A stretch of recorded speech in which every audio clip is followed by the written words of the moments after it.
The bagpipe is one of the oldest instruments. To play it, you blow into a pipe attached to a leather or synthetic bag, then press on the bag to force the air out through other pipes to create sound. You transform this sound into a melody using finger holes on a reeded pipe called a chanter.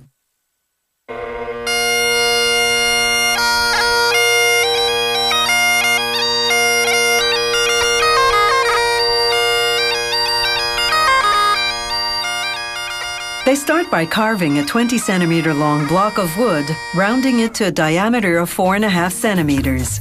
It's part of a drone, one of 3 on the bagpipe, that create bass and tenor harmonies.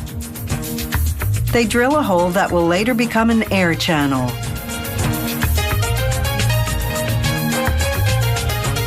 Using a lathe and a plastic template as a guide, a craftsman spins the wood to carve it, a process called turning.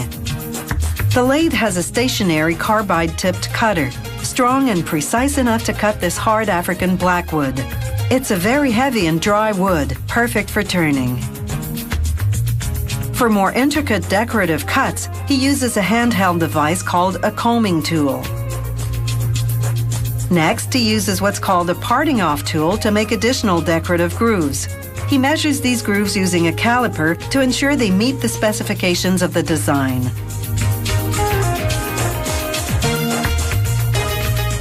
The craftsman drills a hole to create what's called a projecting mount. It's made of imitation ivory, and at 5 centimeters in diameter, it fits on the drone like a washer, but it's just for decoration, one of 7 on the bagpipe.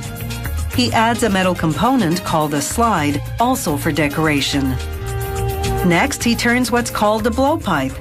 This one's made of plastic to withstand moisture from saliva. Traditionalists prefer blowpipes made of wood. He adds a mouthpiece. It retracts by 20 centimeters depending on the player's height. The player blows into the mouthpiece to inflate the bag. A small metal tube between 2 plastic blades forms the chanter reed. When air strikes it, the reed vibrates inside the chanter, a pipe at the bottom of the instrument that has 8 finger holes for notes and 2 for pitch adjustment. To secure it, the craftsman wraps the reed with hemp string and winds Teflon tape over the string for an airtight seal. Then a brass wire called a bridle to control the shape of the reed. Narrowing the opening produces a higher-pitched sound. The craftsman ties hemstring to create traction between the drone segments, holding them together. Hemstring is especially durable, yet easily replaced if damaged. Here's the completed tenor drone. Next, a craftsman inserts what's called a stalk through the zippered opening of the pipe bag. The pipe bag's made of synthetic, breathable material. The 5 stalks fit through a rubber collar in the bag, attaching to the 3 drones, the chanter, and the blowpipe. The craftsman inserts the chanter through a sleeve in the bottom of the pipe bag. He secures it with string, tightening it around the bag. He closes the zipper to form an airtight seal. Next, he places the pipe bag into a decorative velveteen bag cover. He inserts the stalks through holes trimmed with wool or silk fringe. A rubber valve prevents the player's air from coming back up through the blowpipe, channeling it through the chanter instead. Another part, called a drone reed, acts like a plastic tongue. It vibrates over a long hole to create the bagpipe's humming sound. The craftsman inserts the drone reed into the drone and then into its stalk.